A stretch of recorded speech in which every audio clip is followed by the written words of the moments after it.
First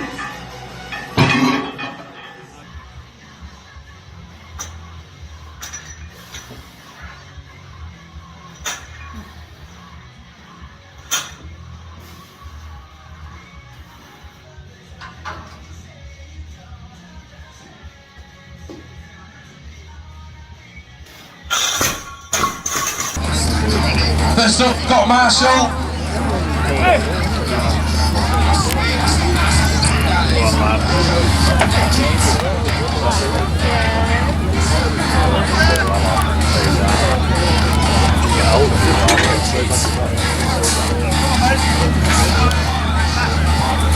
Go on, Scott. Get on your lap then.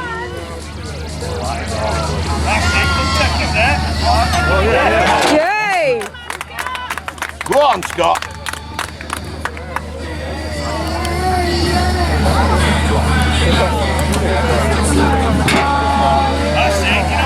Go on, mate. That's good. Go on. Come on then. Come on, ladies and Go gentlemen. on. Get it. Yay!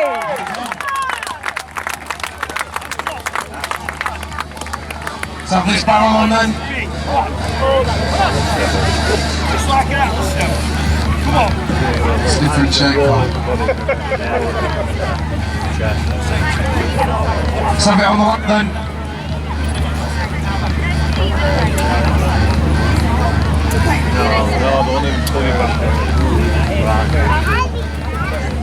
Come on, ladies and gentlemen. Round of applause to well done.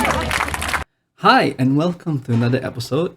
And for this one, we have a very special guest, everyone's favorite mod, Scott the Strongman. Scott, tell us more about yourself. How's it going, man? So yeah, I'm the most power-hungry mod in the server. Currently speeding my way towards 30 years old, so I'm feeling like an old man at the moment. Joints are hurting, back's hurting, you know, the usual stuff. Getting into the midlife crisis. Been around the server for, I think, 3 years now, almost 4 years. And yeah, it's been a pretty good ride. Kind of a boring person. Most of my life kind of depends on the gym. If I'm not at work, I'm at the gym. If I'm not at the gym, I'm probably sleeping or eating. So yeah, it's a pretty fun lifestyle, to be honest. Pretty one-dimensional person. Yeah, I mean, as how do I say it? It's like as you go older and everything, you kind of seek more of the like chilled out lifestyle instead of the also hectic, grinding hustle type of lifestyle that most young adults tend to imagine themselves doing, right? Yeah, so a lot of my teen years were spent in clubs, nightclubs, pubs, out every weekend, hungover most weekdays, trying to just kind of work through life and understand what I'm doing. But, you know, I just want to chill out and relax now. Finally get strong, just do whatever I want to do and earn enough money to live, really. Don't we all, man? No, Yeah. sorry about that. There was a mosquito in the screen. So obviously you've trained for a long time, but can you tell us more about it? Like, when did you start? Like, maybe around high school, and what did you start out with, and why did you choose Strongman now?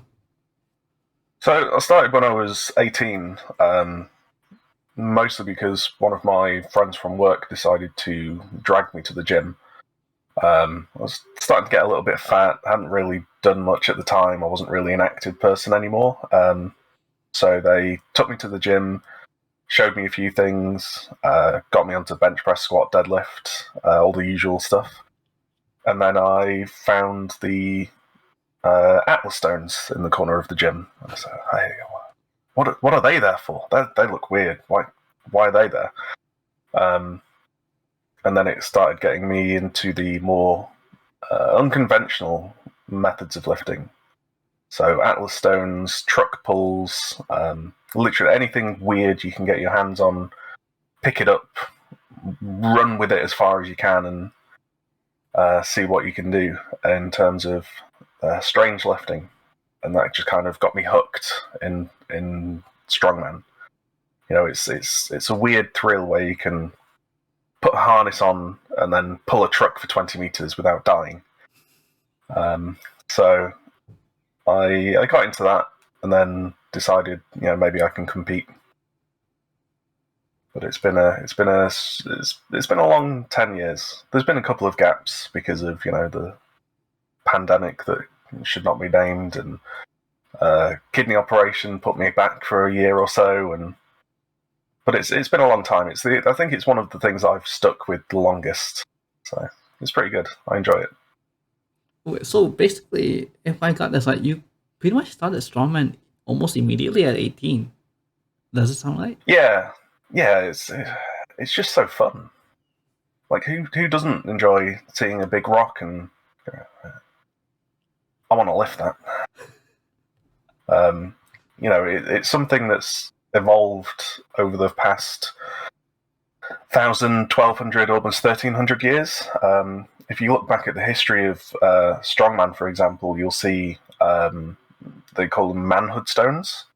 So in places like Scotland, Wales, Ireland, anywhere where the Celts and Picts kind of formed, there were stones on the edge of like towns and villages and hamlets.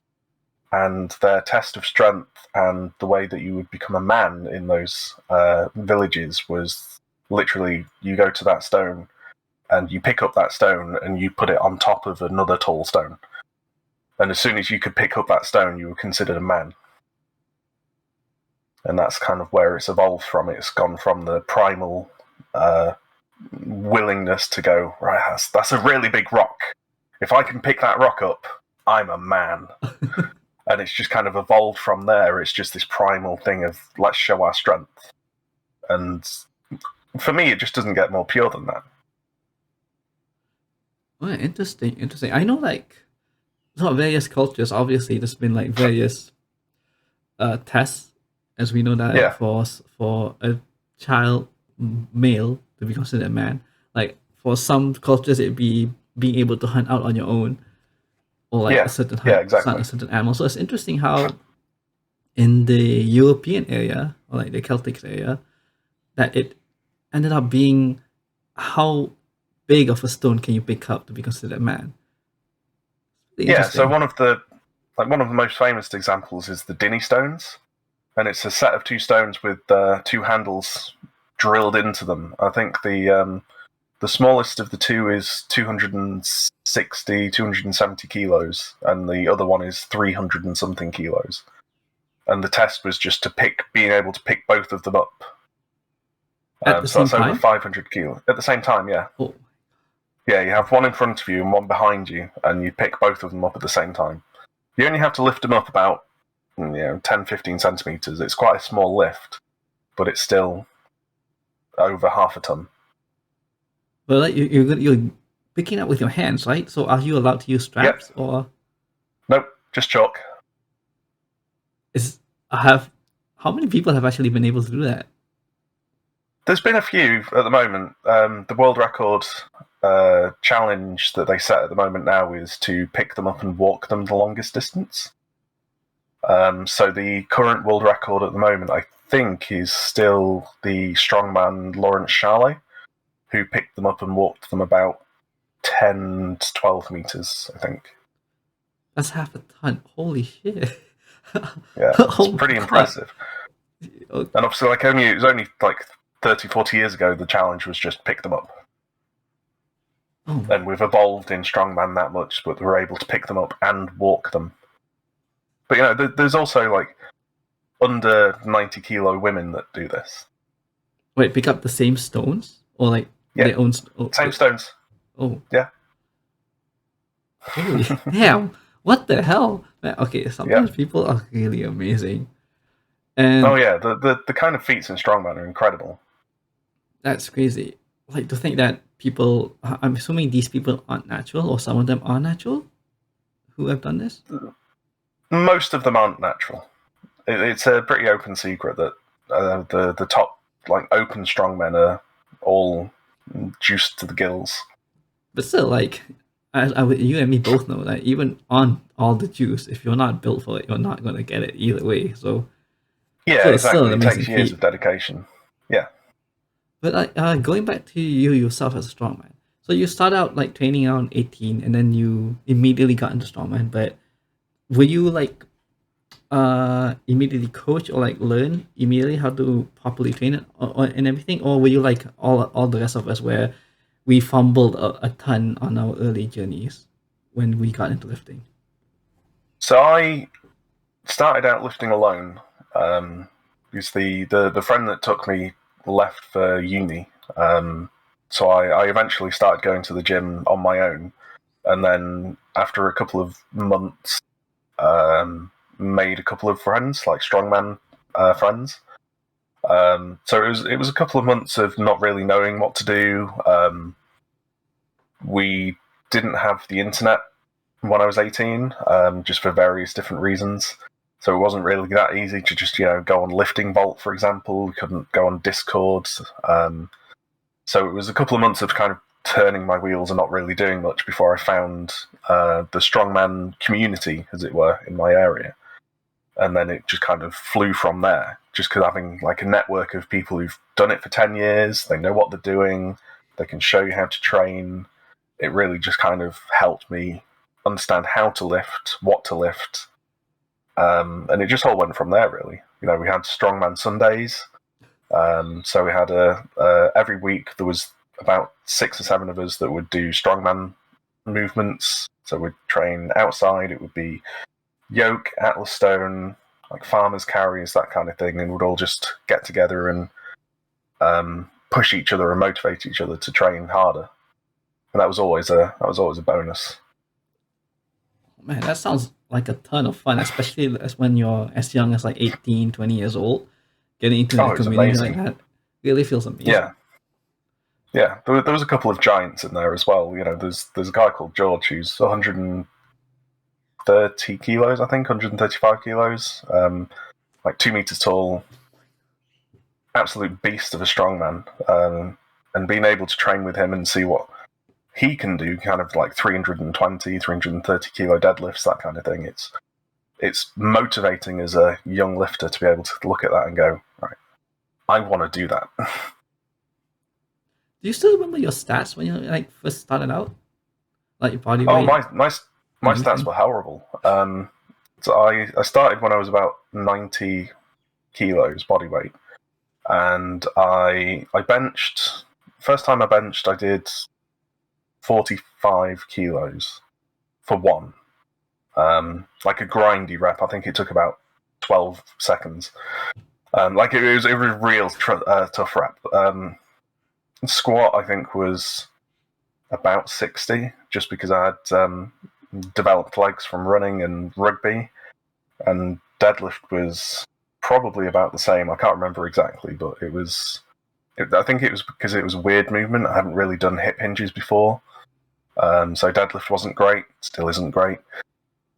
But I've gone from that to, 105 to 110 kilo body weight deadlift to body weight, and then 150 bench, 240 deadlift, 240 squat. So. No, almost strong. I mean, by normal standards, that's actually pretty damn strong too, Scott. Yeah, but I don't want to do normal standards. If only you were all just the top 1%. That would be nice. Yeah, but then no, I have lofty goals. So yeah, you gotta have them. I mean, if you're aiming for a strongman, you definitely gotta be a bit lofty in your goals. But so with your trainings almost immediately starting to strongman, and then you got into this whole strongman community, when did you actually first go to your strongman competition, either as like a viewer or a competitor? So I started watching them first, because like I say, the strongman scene in the area where I live is quite strong. It's quite big. So, for example, the Britain's Strongest Man is held in Sheffield, and that's only 45 minutes away from where I live. So I started watching them about 20, So a couple of years after I started doing the training myself, and then I think it was 2-3 years after that I started looking at local competitions. The nearest one being Northlink Strongest Man, which I competed in 4 times before it stopped running. And then there was a couple of other smaller events, so like a charity truck pull, a couple of other like gym only strongman events that I competed in. But yeah, no, it's been about 6 years I think now that I've competed. It's so much fun. Obviously, COVID put a stop to that, but hopefully this year or next year I'll be able to look at competitions again when the restrictions get lifted. Yeah, I still remember like prior COVID where you were actually competing in some stuff, and we got to see some of the clips and videos as well, and it looked like a ton of fun, especially the environment. Like all the grass was really green, all the people there watching and supporting. It looked really nice. Yeah, so that one was actually it's set in the local college. So it's on the grounds of the college itself, which is quite nice because it's all maintained really well. The organizer is like an employee of the college, so he's able to come to an agreement with them. So it's really good. It was quite a big local event as well. There was, thousands of people came in because it was a free event. Yeah, it was really good. It was really good. And like I say, I got to pull a truck. So who doesn't love that? So, do you still remember like what was your best performance at any strongman competition, like for you personally? So my best placement was 4th out of 18. I wouldn't consider that my best performance, though. It was my best placement, but it wasn't my most fun performance. My most fun performance was probably my first competition. I came second last, but it was also the best experience I've ever had. Just because like the events were fun. It was a really nice day. I got to meet more people and kind of improve the network, so to speak. I'm not really in it for the results anyway. It's more about I get to do fun things and lift weird objects and like lift stones and pull trucks and hold on to cars for as long as possible, that kind of thing. Yeah, I always whenever I do watch some strongman competitions, whenever it's the big competitions, there's like a big things on the line. There's like really strong people, possibly setting records, and like a ton of money on the line as well. But like when you think about there is now. Oh yeah, there is now. But when you think about the smaller local competitions, they seem very community driven, and it sort of feels like, at least from my perspective, like it feels like a kid again. Like where you're just a bigger kid, but now you're still moving objects and doing weird stuff, but they're just heavier now. But it does seem like fun. Yeah, so like the Northlink Strongest Man, for example, it was all done in aid of charity. The organizer, for example, he lost someone in his family to breast cancer. So he decided, well, he's a strongman himself. Let's kind of organize this as a community thing to raise money for Lindsay Lodge Hospice, which is the local kind of cancer treatment center. And it just kind of grew from there. So being able to like pay my fee, for example, to enter, all of that went into Strongman, that went into the charity. And even stuff like the prize money, for example, there was prizes for first, second, and third. And most of the time, whoever came first gave the money back. It wasn't a life-changing amount of money. I think it was £250 to win. And most of the time, they would immediately just hand it back to the organizer after they'd been gifted it, and said, "Look, no, give this back to Lindsay Lodge because I want it to go to them instead." So it was really a community thing, and just being able to raise money for a good cause. Okay, man, that's so wholesome. I can't really say much. That's so wholesome. I love it when communities are able to be that wholesome and like support each other like that. Yeah, it's just something like Lindsay Lodge, for example. It's a local thing. It's not like a national company or anything. and just being able to support something that's so popular and so close to the local area is just so fun. So, Like, who wouldn't? Oh. Oh yeah. So, what do you think about your future journey in Strongman? Because with everything, with the pandemic that shall not be named, finally easing out of the community and all of the world, and possibly local Strongman competitions popping up again, what do you think is? What do you have any future goals for your own Strongman performance? I definitely want to compete again. There's just something thrilling about being in front of the crowd and showing the kind of strength that you've built up over the years. Whether or not that'll be just local scenes until I retire. It's not like I'm not someone who's going to plan for like national events. If it happens, then that's cool. But really, it's just kind of finding the local competitions and having fun, really. If I can compete for 20 years, 30 years, then that's cool with me. It's not something that I'm planning on as a career. It's not something I'm planning on to, like, glory hunt for the local contests or anything, but I just want to lift and have fun, really. A genuine passion, I say. Yeah, definitely. So with your experience in training, obviously, especially your squad, because your squads have honestly been one of the best in the service for quite a long time, and your experience in Strongman, do you have like any advice or recommendations for anyone looking to maybe start training or maybe start into Strongman? I know, like, I think if you remember, there was one person in the server who was asking about how to become a Strongman.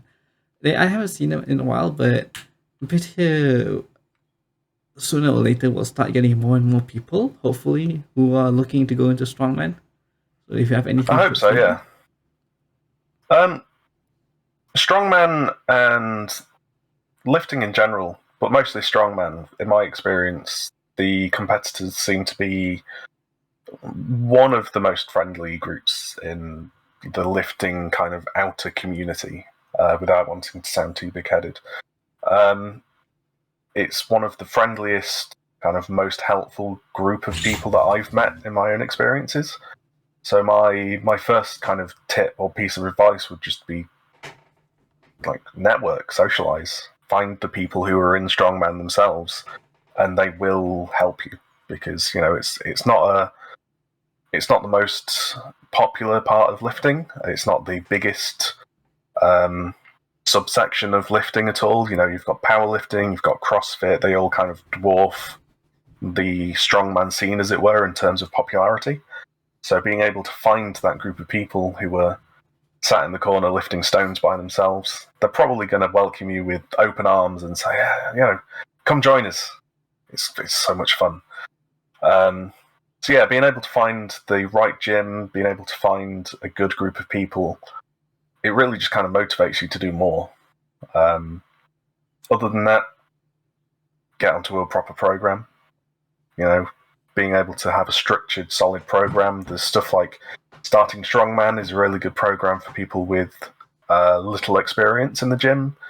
You can also just do a generic gym program to begin with, because half the time, if you're doing log press, if you're doing Atlas stones, you do need a certain base of strength to start them. So, if you can't lift 20, 30, 40 kilos on deadlift, for example, it's probably not a good idea to start lifting stones. So just having that kind of, even if it's only 3 to 6 months of lifting experience, and then you can move on to like log press or stones or yoke, that kind of thing. What else can I think of? Cardio and conditioning isn't the best, most fun thing for fat guys like me, but it is essential. Powerlifting is 3 static lifts. You don't move anywhere, you don't run anywhere, you don't go anywhere. It's a lift for 3 seconds. Strongman is a medley of events that go from anywhere between 60 to 90 seconds, almost 2 minutes sometimes, and you are moving. So you need that lung capacity, and you need that ability to actually move your weight over a distance in a short span of time. So do your cardio, kids. Otherwise, you will feel bad. There's nothing describable about the feeling you get when you're trying to pick up, say, an 80-kilo sandbag and then run 25 meters with it as quick as possible. If you don't have that conditioning, you're not going to be able to do it. So, cardio, conditioning, good gym, and just get that network of support because you'll need it. Speaking of cardio, man, when I start to think about it, like just simple cardio, the one that people do with just their body weight is already intense enough sometimes where you feel like dying. And like you guys, you strongmans, you're doing the same exact thing more or less, but with actual weight on your backs and stuff. So I can't imagine like trying to carry a 40-kilogram keg across 50 meters as fast as you can. That sounds like absolute hell. Yeah, so the longer distances are always fun. I think the longest distance I tried was about 100 meters. And that was with a yoke on my back, with 120, 130 kilos. You get to the point where you know your heart's pounding out of your chest, you're struggling to breathe. A couple of the events in the competitions I had, you know, like your vision starts to blur, get double-sighted. One of the first competitions I did, I think it was the first competition I did actually, the first event was an object medley. So it was a 60-kilo sandbag, 20 meters, then run back the same 20 meters, pick up a 80-kilo keg, 20 meters back, and then 20 meters back again, and then a sled pull with, I think it was 200 kilos for the beginners, back another 20 meters. So all in all, it was 100 meters with 3 different objects in less than 60 seconds. Wait, 60 seconds for the whole thing or 60 seconds for each object? No, 60 seconds time limit for the whole thing. Oh my god. That's... man. This is basically CrossFit, but like heavier in a sense. Yeah, basically. Oh my god. I had a smartwatch on at the time, and my heart rate shot up to 190. I can understand why. Like, this is why beginners, if you don't get why strongman have such respect amongst the fitness community, is because of this. Like, yeah, I think if you haven't experienced it before and you don't try it, then you don't realize just how difficult it can be. So like World's Strongest Man, for example, you don't see it televised, but half the time they'll finish the event and then a guy will come running up to them with an oxygen mask and a tank, because it'll just be sat there on the floor heaving and gasping and like, it's right, give me 5 minutes. Yeah, I always thought it was just the dehydration. Yeah, they just need more cranberries, man. Yeah. So, like, do you have any recommendations? Like you said, obviously, if you want to go into strongman, you definitely need a certain level of base strength to even lift an Atlas stone, for example. Do you have any recommendations on, like, maybe what body weight you should be at to start strongman, and what strength on certain lifts that you should be able to do? It's kind of hard to say, really. Like, body weight isn't too much of a problem. Like, we have there are weight limit or body weight limit in strongman too now. They have weight classes. So, for example, one of the guys I train with or used to train with is a under 90 kilo strongman. You know, he went to the world's strongest man, world's strongest natural man, I think it is, in Finland. So there are ways of doing it without needing to be the open bodyweight category, because the open bodyweight category guys are just beasts. You know, they're 150, 160 kilos. Most of the time they're close to or above 2 meters. And if you're not 2 meters tall, you're not going to be able to get to that kind of body weight. So really, I think body weight isn't too much of an issue. I think, say, strength standards, bench press, for example, isn't too much of an issue because you don't really do bench press in strongman. But if you can deadlift 100 kilos, for example, you're probably fine. If you can squat 100 kilos, you're probably fine. Like overhead press, 60, 80 kilos, depending on your body weight. It's just all kind of comparative to your expectations, really. If you can lift a decent amount and you can run and kind of hold yourself in cardio, then there's no reason to start now, as it were. It's just that I wouldn't recommend complete beginners to do straight into strongman specifically. I'd recommend to get a bit of a starting position and then go from there. Like I said before, 3 months, 6 months, get a generalized overview of the gym, find out that make sure you know what you're doing, and then you can specialize. Oh, interesting. I mean, I know bench isn't that big of an issue, but for squat and deadlift only to be like around 100 kilograms, and obviously it's going to be conventional deadlift since strongman or conventional deadlift. But is it, just to put this out, is it actually possible for a strongman to pull sumo in competition? No, it has to be. It's against the rules. Yeah, it has to be conventional. Okay, so I assume that it'll be 100 kilogram squat and 100 kilogram conventional deadlift, right? Which that won't make you necessarily competitive, but it's a base level where you can then begin to look at like say log press, for example, because a lot of the logs are 60 kilos in competition, and a lot of the logs in gyms are around that level as well. So if you can't overhead press 60 kilos, then you won't be able to log press 60 kilos. So you might as well get that level of overhead strength to the point where you are able to even lift the log anyway. So that's just, and then you can build from there. So like 60 kilograms on the log, like empty log with no weights added on? Yep. Yeah, the normal logs are about 60 kilos. But aren't there lighter variations, like around 30, 40 kilograms? Or you can get smaller logs, but they're quite a lot more narrow as well, so they're not the actual full competition size. Ooh. So for me personally, I would just say get your overhead strength to the point where you can lift the big log and then just work your technique on the big log, because the smaller log is so much smaller, it requires a different technique. So if you move from there to the big log, then you'll have to adapt the technique again, and it's just, you might as well just get yourself to the point where you can lift the big one, and then you're only learning one technique. Yeah, true. That makes sense. Though getting to an over 60 kilogram overhead press is going to be more difficult than the squat and deadlift. Oh, for sure. Yeah. But once you get there, you can shoot up from there. Because a lot of the time, log press is technique based.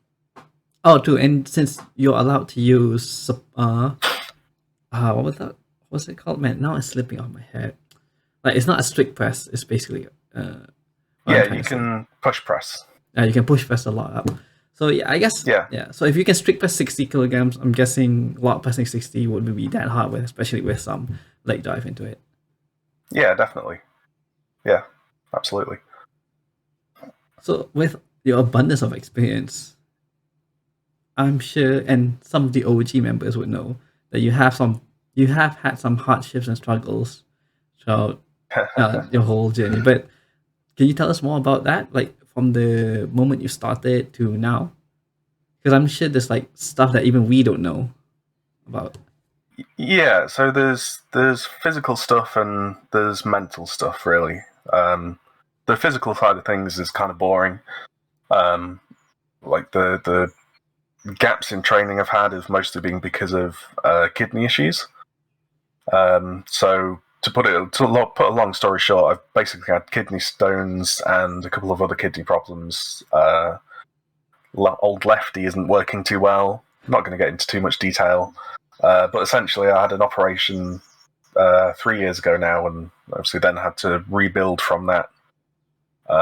That's all nice and simple. The mental side of it, on the other hand, it's something that I'm fairly open to talk about, mostly because I like to try and destroy the stigma around talking about mental health. So being able to say, look, this is what I've dealt with. Hopefully, you'll be able to then say what you've been able to deal with, and just kind of get it all out in the open. But essentially, mental health and depression has been, I'd say, a majority of my life has been there. I haven't been the most confident person in the world. My self-esteem, despite what it may look in the server or despite what it may look now, isn't that good. I feel like I can fake it quite a lot. So people who meet me sometimes describe me as arrogant, for example. And it's not that I'm arrogant, it's just that I'm overcompensating to try and decrease the limit of my confidence. I'm losing track now. But basically, yeah. So I started getting into the mental health services around the same time that I was lifting, so about 18.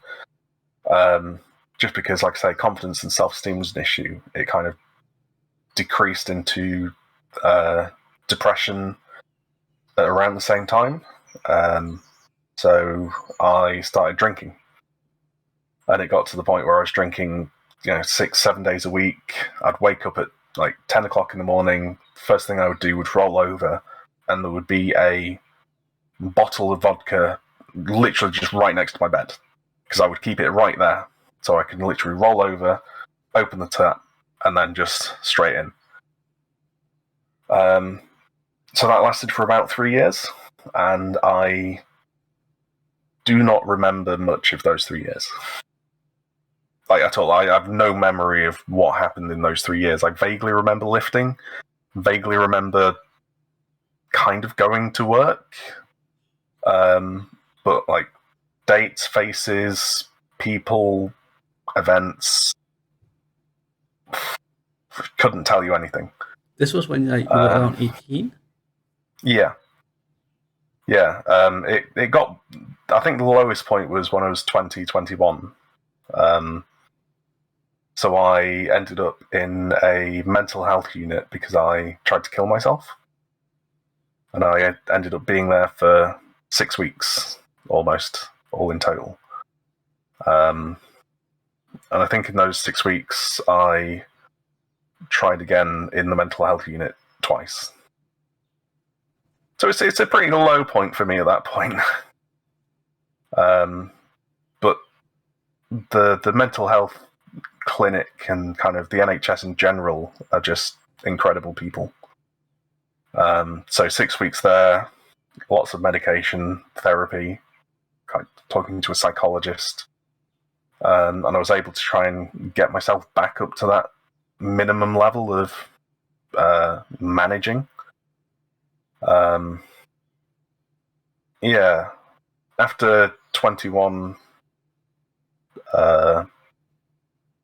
I wouldn't say it's easy, but I'm now at the point where lifting and just the gym in general, like the support circle that I have, just about keeps me from wanting to jump off a bridge. Like, it's a difficult situation. It's something that I want to talk about, but also it's not something I like to dwell on. But it's something that's improving all the time. It's something that's improving with age. But it is also something that I urge people to talk to a professional about.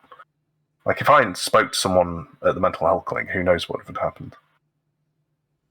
Yeah, definitely. Like, I mean, there's so many aspects to like being strong. Obviously, it's like being strong physically, but then there's also like being strong up here or in here. And honestly, Scott, I'd say you're pretty damn strong in all aspects. You've made it. Yeah, thanks, man. Yeah. yeah, I'm not going to sit here and say that times are easy. Difficult thoughts come up. Like, there's the economy at the moment, there's the war, there's different things that keep popping up, and you think, how am I going to get through this? Even just what feels like mundane things like, energy prices, electric prices, heating prices, food prices at the moment, it's all going up and up and up. And I'm thinking, how am I going to deal with this? But being able to actually deal with it now instead of shutting off and thinking, right, this is it, I'm done, I'm going to, end everything. It's a blessing in some ways, really. That and medication helps. Yeah. I feel like the stigma about medication should really be broken down a little bit more. Oh, definitely go for it, like, man. There's nothing wrong with, like, antidepressants, for example. I think that most people don't realise how much of the population is on antidepressants. I think it's something that can help ease you through rougher times, and then obviously then you can look at other options to combine with them. But I don't understand the stigma behind it. To put it as an overused comparison, if you've broken your leg, for example, you wouldn't judge someone for using crutches or like having a cast. Or if you've broken your back, you wouldn't judge anyone for having like a spine protector on, for example. But having that mental struggle and using like medication as a crutch, people will easily judge that. And I don't really understand the disconnect between the two, because it's essentially the same thing. You're just using something that can help you get through a rough period, and then you can either look at changing medications or removing medications, going on to like CBD, which is cognitive behavioral therapy. It's not something that people expect to be on over the course of a lifetime, but people still seem to judge it as you're weak, you're on antidepressants, you're not strong enough to be able to handle this yourself. Even though, like, depression, for example, is a physical, it's a physiological process. People with chronic depression literally have less serotonin being produced. Like, it's not just, I'm sad and mopey. Like, it's a physical thing that's happening in your brain that you are then supplementing with antidepressants, for example. But I think the quicker we get the stigma removed and the quicker we're able to normalize talking about this kind of stuff, the better it helps. Yeah, like I know, like, especially culturally, when there's such a stigma, and not only just medication on mental health conditions, but just simply acknowledging them, that they do exist, really screws over the people who actually do need the help out there. And like you said, like, having medication is like, it's like, let's say you have a headache and you take some Panadol, or again, like, you broke your arm and you're taking some painkillers. Like, you wouldn't judge a person for taking Panadol for like migraines or whatever, but then like people would judge just because they can't physically see the condition. It's pretty very stupid. Exactly. Yeah, no, it's not fun, but I think the more time goes on, the more it's becoming accepted and the more it's becoming mainstream. 40 years ago, like our parents' generations, for example, their response to depression is man up, get used to it. People have problems, deal with it. But now I'm seeing more of a acceptance of being able to go to like a psychologist or a psychiatrist and say, look, these are the problems I'm having. We need to talk about it. Yeah, it's really hard, but it's comforting to see that it's moving in the right direction, slowly, but we're getting there. Yeah, I think it should be good in the next 20, 30 years. There's obviously more to do. There's always more to do. But I think being able to talk about it just in general is always a good thing. Oh Yeah, definitely. Now, just to state this out to any of the viewers out there, just because you have some certain conditions doesn't also mean that we'll let you slide in misbehaving in the server. Just to let people know, because I'm sure like there's some people in there who feel like ooh, like you and me or any of the other mods or admins are a bit too strict. Well, first of all, we don't just push people out if it's a first case, unless it was a very severe case. But we do Yeah. monitor like your behavior and all. And if no matter what your condition is, even if your behavior has been consistently,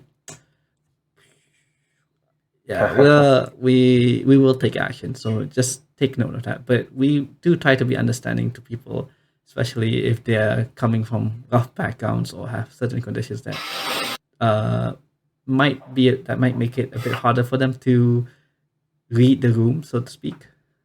Yeah, definitely. Like I'm on the autism spectrum, for example. But it doesn't. I don't. It's not something that can be excused as a way of saying, "Oh, just let me off this once because I didn't realize." No. Yeah. I think honestly, Not allowed. I'd say like despite popular belief, I say you're one of the more understanding and tolerant people in the server. I don't think the people who have been banned would think that, but like at the end of the day, the server's there to improve people's knowledge. You wouldn't want to deny people that knowledge, but at the same time, I also want that to be as like a safe place for people to talk about things. I want it to be free of degenerates, for lack of a better word. Like I don't want it to be somewhere that can be seen as confusing or tolerant of people who recommend like PEDs, for example. We have a lot. The nature of the server and the nature of the YouTube channel in general attracts a lot of beginners and a lot of kids. And being able to have that as a place where young people won't be misguided by bad actors is just something that I want to try and maintain and trying to keep the purity of the server, as it were. But yeah, I think that I'm firm but fair. I think I would say that's the right way of saying it. Oh, I definitely agree, and I'm sure a lot of people there would agree as well. But like you said, it's only the banned people who complain about us, anyways. Because I don't know, man. Yeah, If you get banned, then most likely you're the problem. So if anyone who just so happens to not be in the server during the airing of this episode, tough luck, man. But on the bright side, depending on the reason that you this might be off topic for the whole podcast and everything, but just to put it out there, we do allow people to appeal after 6 months to a year, and we will consider the appeal depending on one, what the severity of why you got banned, and how you appeal, because we do get people who generally do feel bad and have thought about their actions and appealed, and we've accepted it back. Then we also get people who after 6 months come up to us, do I get back in now? We're that sort of attitude where you're not showing that you actually have thought about your actions and reconsidered yourself as a member of the community might be a bit hard to get back in. So just putting that out there. Yeah, I think it's reasonable. Bans aren't forever, but gotta learn to reflect on yourself, man. Yeah, improve. It's not that hard to just behave, right? Yeah, you read the rules, you see what the rules are, you do anything that you can to obey the rules. It's pretty easy. As long as you stick to the rules, that's fine by me. Yeah, and fine by all of us. Now, moving on from like this detail to talk about the server, I'm sure others who have seen the kitchen channel definitely know this other hobby of yours. So talk about it. It's just it's one of the most social things you can do, right? Like I can't think of anything more kind of interactive and fun and social and necessary than cooking. You know, I enjoy cooking for myself. I enjoy cooking for family, and it's just something it's obviously food is a necessity for life. That's one of the most obvious things I'm going to say in this whole thing. But being able to make that fun and make it tasty and make it something that you enjoy doing day in, day out, because you have to do it 3-4 times a day, every single day, you're going to have to make it interesting. You know, we can survive on rice and peas if necessary. But who the hell wants to do that, then? Like, you want to be able to find a few spices, get a few different carb sources, protein sources, and enjoy yourself. You know, there's a world of different culinary experiences. People say English food is boring. They might be right. But, you know, you can go to, like, Cajun food, for example. Go to, like, Louisiana, and they have gumbos and crawfish and everything to do with spices there. You know, you can go to the Far East, where I don't think anything in existence there has no spice.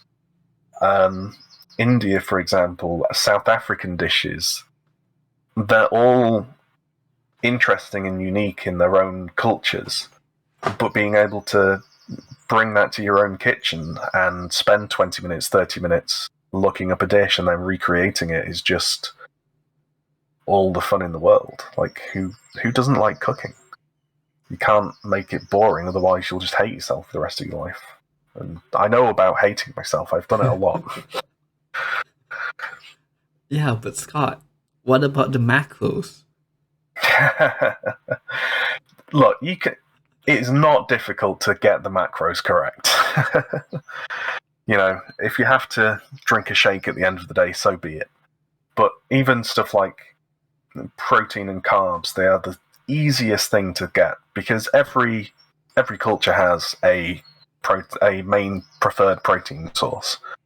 Obviously, for yourself, it won't include beef, or, like, for a lot of people, it won't include beef, for example. So it would be chicken instead, or fish, or pork.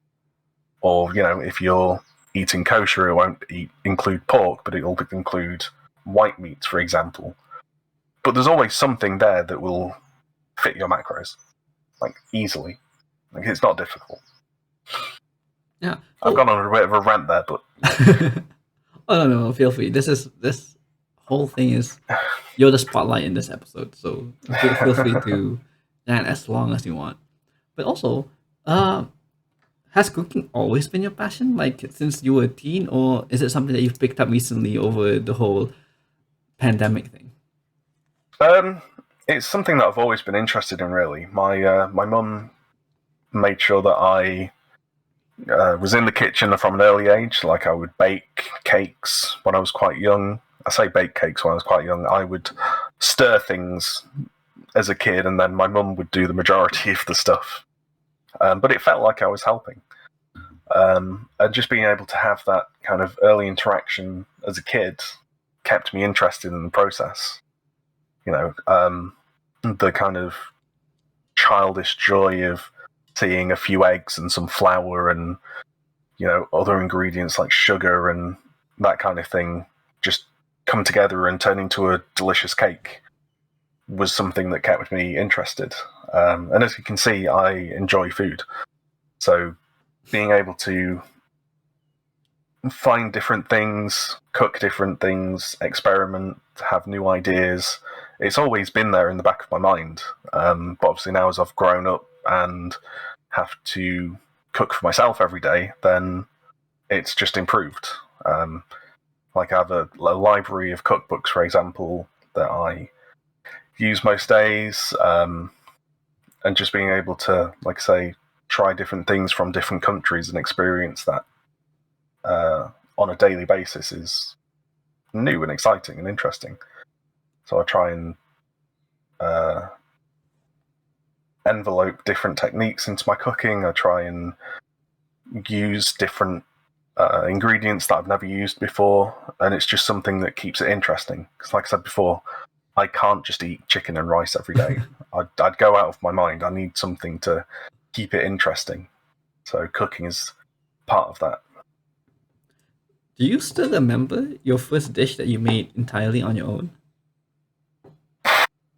Like what, maybe when you were 18 or something? So the first thing I did, and it was a bit of a leap, because the first thing I did for family on my own from scratch was beef Wellington. So beef Wellington being a full joint of beef. It's normally tenderloin, but it can be other things as well, like Chateaubriand. You take that, you make mushroomed excel, which is essentially you blitz mushrooms into a paste, cook it over a pan, then paste it around the beef. Then it gets a layer of Parma ham, wrap it around that, let it cool down, wrap it in pastry, which I made myself as well, which is intense because it's a 2-day process. Wrap it in pastry, pop it in the oven, and then you get I did roast potatoes, but you can do baked potatoes, boiled potatoes, mashed potatoes, any kind of potato you wish. I also did asparagus and other leafy greens, because why not? And something else as well, I can't remember. But basically, yeah, it was essentially a full beef Wellington dinner. And that kind of piqued my interest even more, because it was one of the most complex things I've done. It's not a difficult process, but it's more getting like the pastry right is difficult. Making sure you don't wrap it too early, make sure you don't undercook it, make sure you don't overcook it, and just getting all of those details right all at the same time and getting it onto the plate. It's juggling a few different things at once, but it's fun. I enjoy it. I'm going to do it again soon, actually. It's also an expensive dish, because, like I say, it's 2 kilos of beef, and beef isn't cheap. But from the story, it sounds like it was a success, and your family loved it. They did, yeah. Being able to see the table, because it was a family of 8, and being able to put it all down on the table, watch people eat, not literally, but being able to be around family who enjoy something that you've created, it just kind of sparked it even more. So that's like your first dish that you made for a family. But what about the ones that you made for yourself? What was that?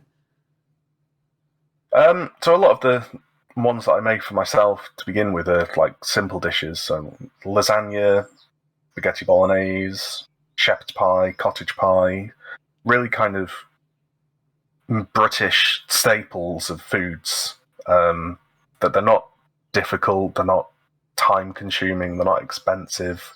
Even stuff like chicken and pasta, just like making the pasta sauce, for example, is something that I think most people should be able to do. Because obviously you can buy like jars of sauce, you can buy everything pre-made, but being able to create sauces for yourself is something so fundamental that I think everyone should be able to do that from scratch. Mostly because it's cheaper. Wait, so you said like you make lasagna and you make pie for yourself? So like an entire pie you ate on yourself, but like on your own? Yeah, it was essentially meal prep though. Oh. So like stuff like pies, for example, and lasagnas, they freeze really well. Yeah. So I could make like a really big batch and then put them into containers and just freeze it for the week. So a lot of what I stuff, because I cook for one, a lot of the stuff I do, I'll make like 8 batches, 10 batches at a time, and then I'll just freeze it or put it in the fridge, and it'll be my food for the week. Like this week, for example, there was pork joints on sale at the supermarket. I think it was like 35% off. So I bought 4 kilos of pork and just cooked it all at the same time. And now I've pork in the freezer for the next 2 weeks. Oh, wow. Okay, yeah. Because my imagination went somewhere else. Because when you said like lasagna and pie, I thought like you bake a whole lasagna and then just eat it for that one meal. Oh, I've done that so many times as well. That's not unusual. Like yesterday, for example, I had I think 800 grams of pepperoni and pasta. Oh, wow, that's... It was meant to be like 2 or 3 meals, but it was I just had the whole thing. I mean, But you know, from seeing what you cook and seeing what you have cooked and what you're able to cook, I'm betting it was really, really good. yeah, a lot of the stuff, like I say, it's fairly simple stuff. So you know, you add a couple of spices, you cook it for a while. It's not. I'm not cooking it to like a Michelin star level. I never will be. But being able to even just follow recipes online, it kind of adds that extra level of tastiness and just kind of interesting level to the dishes. I can't understate how much how easy cooking is, really, if you get down to the basics of it. You know, you have most meals you'll have a protein source, you'll have a carb source, and you'll have a fat source, and it's just bringing them together in different quantities with different types of spice. Well, that is essentially what food is, anyways. Like even at McDonald's, it's just a variety of carbs, proteins, and fats, and a bit of salt, just in different forms. But being able to adjust those yourself and being able to change ratios and that kind of thing, it's just learning. Like all you have to do is put a little bit of time into it and experiment. Like it's not advanced physics. It's pretty simple. If you put a little bit of time in, you'll be able to create some amazing dishes. So, speaking of amazing dishes, what do you think was like your best dish, or like the dish that you were most proud of? And if you have any dishes that you were really disappointed in? So I'm really getting into Cajun food at the moment. So Creole cuisine, so like gumbos, jambalayas, that kind of thing. They're one of the easiest dishes, but they're also some of the tastiest things I've ever eaten. Mostly because of like the spice blends. So, for example, there's I'm pretty sure in the kitchen channel there's a infographic with different spice blends in it. There's just a sheet that shows different ones, and it shows how simple it is. But at the same time, there's 6 different ingredients, but it blows your mind away when you like take the first bite. So even stuff like crawfish gumbo, for example, it's essentially like seafood, rice, and spices. That's all it is. But it's that flavorful because of the amount of spices in it. It's one of the best dishes I've ever made. Just for the simplicity and the fact that it's all in one pot. You don't really do anything. You put it all in at the same time. I think the most difficult thing about that dish is making what's called a roux, which is a sauce made from flour and fats. And essentially all the roux is, you put a source of fat into a pan, so butter or oil, you heat it up, and then you add flour to it, and you stir consistently to make sure it doesn't get any lumps in it. That's it. That's the most difficult thing about it, because there's a bit of a time limit. Like, you have to do it fairly quick, but that's it. The rest of it is just adding the ingredients and browning them. But it tastes so good. I cannot overstate how tasty it is just because of the spices. Okay, no. As for disappointing ones, honestly, most times that I try something for the first time, it's a little bit of trial and error, but most things, if I get something wrong a little bit, then I'm disappointed. I think a couple of times I've tried to do macaroons, like the little pastries, colourful pastries, and for some reason I just can't get the consistency right. So instead of getting the little nice round shape with the nice bright colours, they sink or they liquefy or the colour runs. Not really sure why, but it's something that I've been working on for too long, and it just hasn't made sense. But I will. I'll crack it at some point. It'll just take time. Like most things that I've said, it'll just take time to experiment and figure out what's going wrong. But yeah, it's disappointing. Honestly, I feel like you definitely should start documenting like your cooking journeys. I'm pretty sure a lot of people would love to like see you have like a cooking YouTube channel or something, and it doesn't even have to be a recipe kind of channel or anything. It can just be more like a cooking vlog type, where it just shows your journey in trying to learn a dish, make it, maybe try again and stuff. Yeah, I'm going to sound like I'm fishing for sympathy here. I enjoy doing this kind of thing. I enjoy podcasts, I enjoy vlogs, I enjoy videos. Obviously, I have my Instagram channel where I have my lifting stuff. I do have a YouTube channel that doesn't really get used as much as I want it to. I fully don't feel interesting.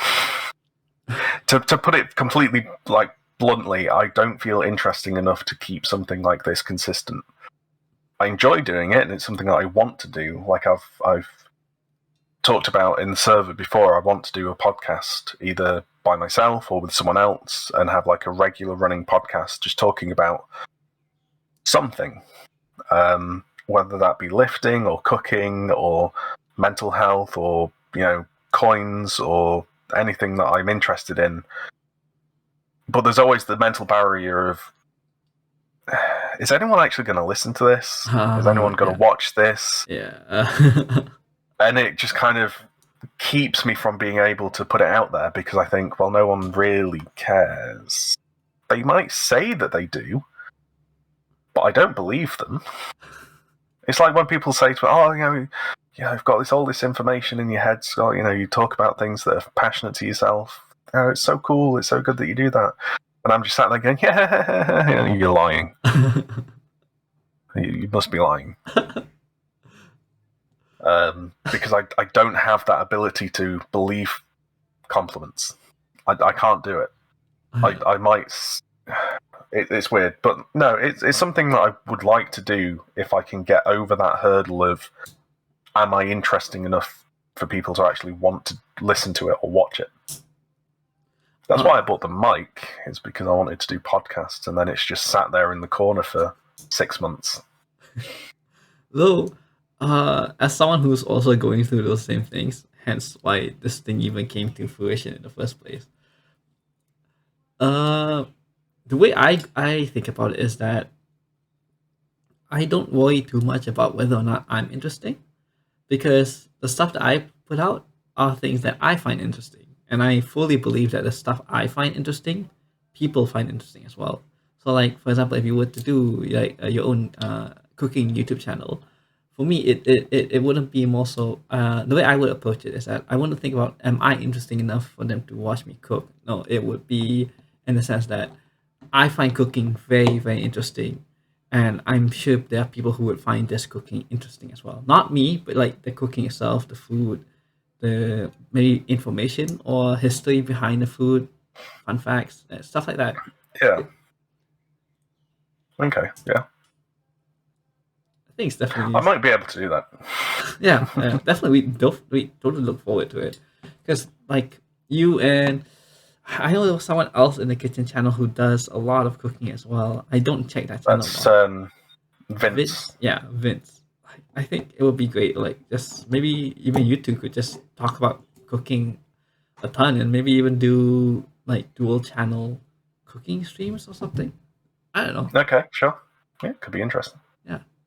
Moving on to cooking. Like, do you have any words to say about people we get these people a ton on the server where they always complain about how it's hard to get food in, or like hard to eat, or maybe food's just too dull, or they don't know what to eat to like hit their macros and their bulking calories. So as a chef yourself, do you have any words for that?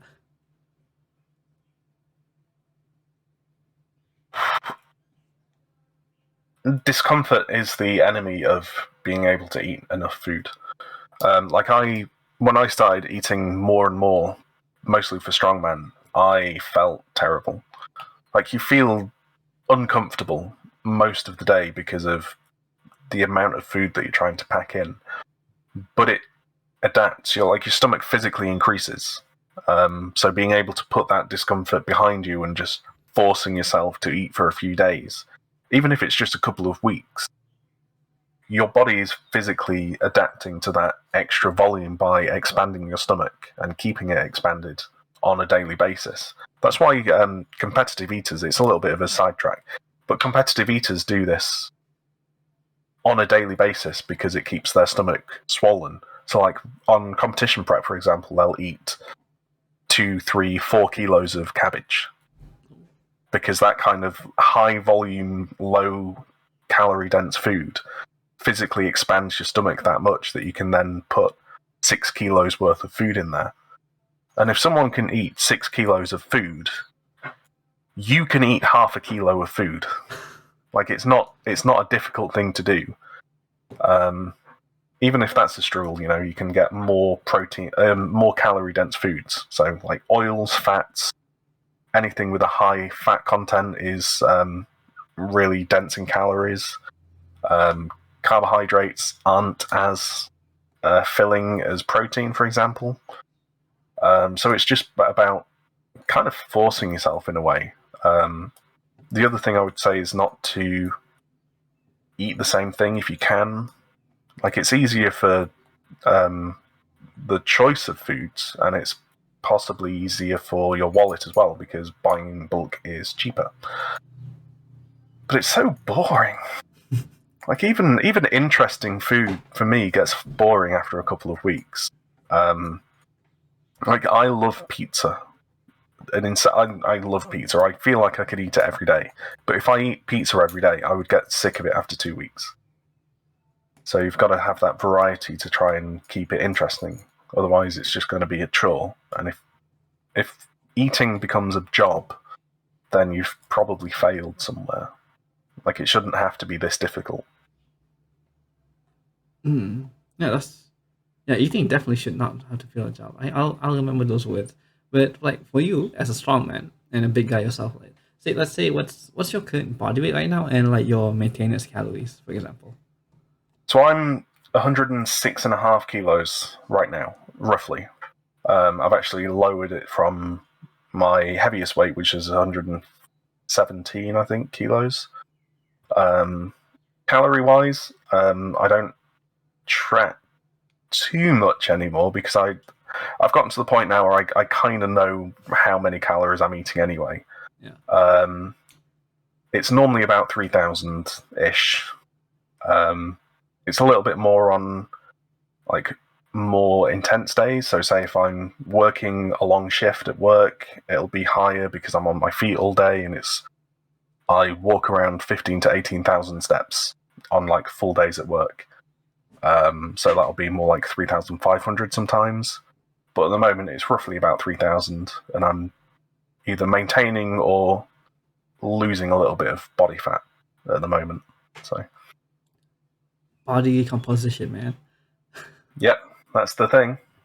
So let's say it's giving rough estimates around 3,000 to 3,500. So, and that's like your maintenance or maybe recomp calories. But like see people man, coming from a former skinny guy myself, it is a bit frustrating to come across other people starting off in the same spectrum as me and just saying that, oh, eating is so hard. Well, tough luck, man. Like, eating is hard, especially if you've never eaten a lot your whole life, or you've just ate like one meal a day and you've been able to live just fine, and then you suddenly want to get bigger. But that's reality. You have to go through the hardships of eating until your stomach actually expands and you get used to it. Which is why, definitely. Yeah, which is why even if it's just like several smaller meals. Mm-hmm. Because obviously, like, if you're not used to eating huge meals like I am, it'll be painful. Yeah. So even just like going from 2 small meals a day to 3 small meals a day, and then going from 3 to 4 small meals a day, and then maybe increasing the size of one of the meals, so you have 3 small meals and a big meal, and then just kind of gradually building it up and building it up. You don't have to go from 0 to 100 straight away. Definitely. You have to kind of build it up gradually, have like a linear progression for nutrition. Yeah, and also Progressive overload for food. for the stomach. Also, Yeah. like snacking in between helps a lot. Like I found that for me, like obviously eating is still a bit difficult for me. Not in the sense that I don't know what I have to do to get bigger, or if I like wanted to get heavier. I know what I have to do, but it's just I guess it's because coming from the skinnier spectrum, you're just so internally built to like forget about food or like not care much about eating, and like, it comes naturally to just not eat. Like for people like me, and I understand that like Yeah. people do go through the same things I did, but you're still gonna have to face the music, like not whether you want to or not. And if you have to, set a timer on your phone. Like every 2-3 hours, you're gonna have a meal, or Yeah. remind yourself every 10 minutes to have some snacks. Maybe it can be something that's a bit unhealthy, like jelly beans. I love jelly beans. Or if it's something that's not so healthy, or maybe something healthier, like maybe a bunch of peanuts or almonds, something, as long as like you're constantly eating and getting more and more calories in. And drink them. Yeah, liquid calories as well as a bonus. I think that people get too hung up on the fact that sugar is bad for you, fat is bad for you. You've got to eat clean to survive. But strongman, like jelly babies, are a strongman's best friend. The amount of times I've gone into a gym session and it's been a couple of hours and I've just whipped out a bag of jelly beans or jelly babies. Yeah. Just like halfway through the session in the gym, and you'll just see me in the corner, sat on the bench, like chalk all over my face and my arms and everything, sleeves on, just like chowing down on jelly babies. And look at, why are you doing this? I need the sugar. But even stuff like that, it's as long as you get your protein in, you get your calories in. There's nothing wrong with jelly babies or sugars or fats. You just got to get the calories in, and then you'll be able to build up. Definitely. Like for me, it's chocolate and jelly beans. Like, I don't know. Okay, I remember now. So the reason why I figured out jelly beans was like a hack to like just snack and get calories in was I was looking through the local online shops, and they had like 500 grams of jelly beans for about 5 ringgit, which is now 5 ringgit is about a quarter a quarter of $1 USD. Yeah, okay. Or something. Yeah. So like it's still a bit pricey, but still relatively like super cheap. So I just ordered like 4 kilograms of them and have like a jar to have, because they came in like 500 kilogram bags. So I put them into one jar every 500 grams. And if I didn't control myself, I go through the whole thing, or at least half the jar or 2/3 of the jar in one day. If I didn't control myself, it's just so easy. Yeah, self-control for me for sweets isn't that good. So I don't normally have sweets in the house. Yeah. Or if I do, it'll be a small box. Because I'm like you. If I have a full jar, I will eat the full jar. It's the same with energy drinks. Like if I have energy drinks in the house, I will drink the energy drinks, and I will drink them in a day. I had I can't remember the name of the brand. There was a really cheap brand of energy drinks that I used to buy, like a case of 12. It was a 330ml can, so they weren't big. But I would buy a case of 12 from Amazon, and they would be gone in 2 days. Because they were just there, and I'd just drink them all. And it's the same with food. If I have no self-control, I would just eat 6,000-7,000 calories with no problem. Yeah. And then get annoyed when people say, 2,000 calories, it's so much. I just ate 2,000 in one meal. Or as a snack, like you're just sitting there and then you just consume 2,000 calories without even noticing because they're so good. Exactly. And then you think, I'm still hungry. Yeah. So I guess a big thing that you can take away from this, for you other guys who also are starting out skinny like I did, find stuff that you like to eat, because once you found the stuff that you like to eat, especially the stuff that you love to snack on, boy, gaining weight is super easy. Oh yeah, definitely. I love, like I say, pizza's my big thing. Pizza and like tacos. Oh, God, Just now sit I'm and getting eat them all hungry. day. Yep, so am I. Yeah. So I think actually we should start moving away from food for a tad bit and Yeah. move on to that other hobby that you mentioned briefly, coins. Now this is something that I think not a lot of people would know about, especially I think it is a bit of a niche hobby, but can you tell us more about it? Yeah, so I spoke about it sometimes in the server, and then I decided that, going back to the previous thing I just said, yeah, probably won't find it interesting, so I'm just going to stop talking about it. It's a fitness server. People don't want to hear about coins. But I like it because it's a window into history, basically. My granddad gave me his coin collection before he died. His granddad gave him his collection before he died. So it's a 3-generation thing now. And being able to kind of look through the folders and see coins from over 200 years ago and just think of the history behind the coin, how many people had that coin in their hand, and see kind of a glimpse into the past and have that piece of history in a folder and being able to appreciate it is just something that I really enjoy. So I'm currently trying to improve the amount of countries that my collection is from. I currently have 66 countries now worth of coins in folders and banknotes and stuff. They're in like 8 of these, and 8 of these is like over 1,200 coins. And it's just something that's it's fascinating. You get different designs, you get different cultures, even just weird stuff like square coins. Like, why would you have a square coin? It's just because obviously circles are so much more easier to make, right? They're such a simple thing to produce, but having that ability to just kind of, like I say, look back and enjoy history is something I've enjoyed quite a lot. Yeah, it's quite fun. It's interesting as well because, like, I'm going to bore you now, but like the French coins, for example, Yeah. I've got quite a few from World War II, that kind of thing. And the ones at the bottom, for example, are from the 40s, so they're in wartime. And obviously, during World War II, they were rationing metals, because obviously they need metal for tanks and bombs and guns and bullets and everything like that. So all of the normal metals that coins were made from then were all being used, so they had to make emergency money. Even to the point where some countries had cardboard coins. So instead of using normal metals, they would cut out rings of cardboard and then add postage stamps to them. Mm-hmm. And then that would be kind of temporary money while they got metals.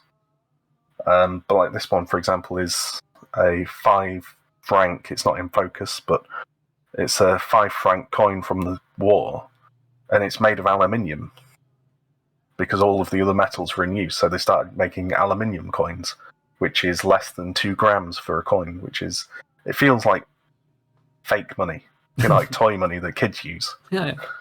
Because it's so light. It's so light, it just doesn't feel real. Or even stuff like oh wait, but like doesn't Malaya. That make it bendable, like easily bendable too? Oh yeah, if I wanted to, I could easily bend that in half. I'm not going to. Or like I can't find it anymore. But yeah, there's like I have Malaysian coins and other Far East coins, and like the square, or they've got holes in them, or they've got like rounded edges. It's just interesting. I think I've got a triangular coin somewhere. I'm not going to get into it too much, but oh no, please get into them a lot. Stuff like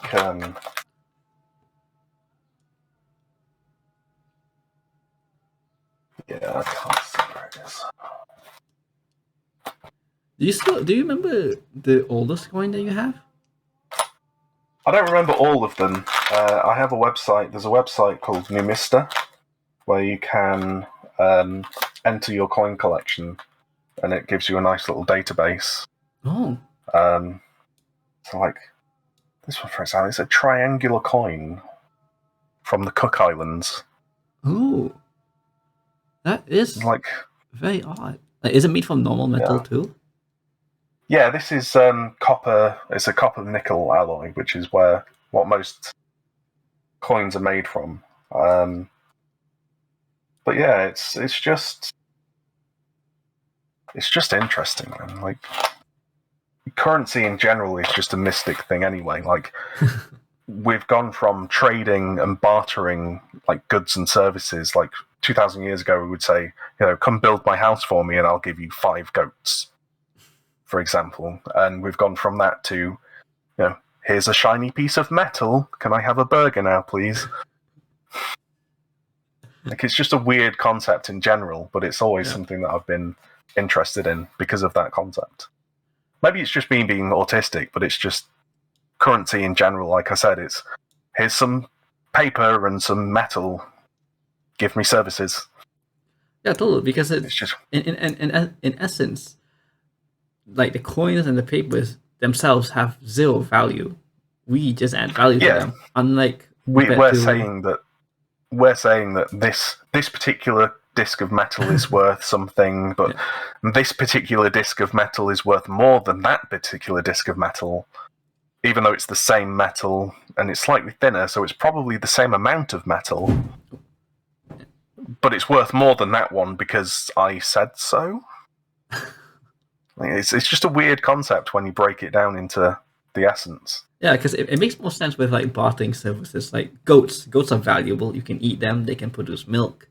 Then they can reproduce and like farm grass or whatever, like eat grass. And building a house is obviously valuable because then you have a roof over your head and everything. But then like suddenly we have coins and papers, and then now we're moving on to like digital coins where you don't even know.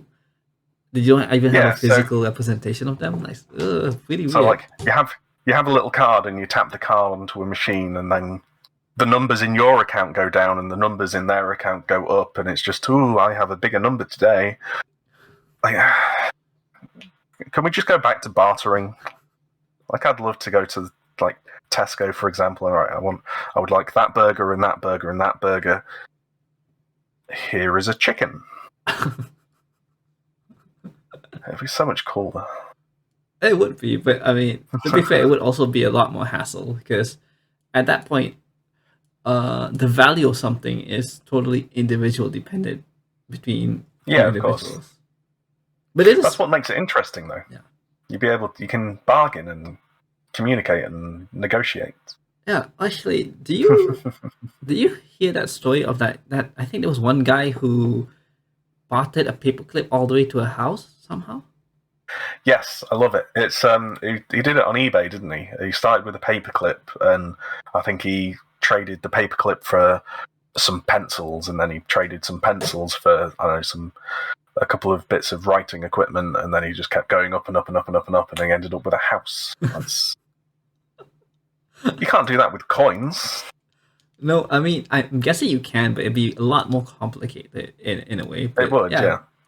It's insane to think about it because people with coins and actual money, they do have a standardized value, and everyone understands that value. But when it comes to items themselves, like say this phone, for example, personal value.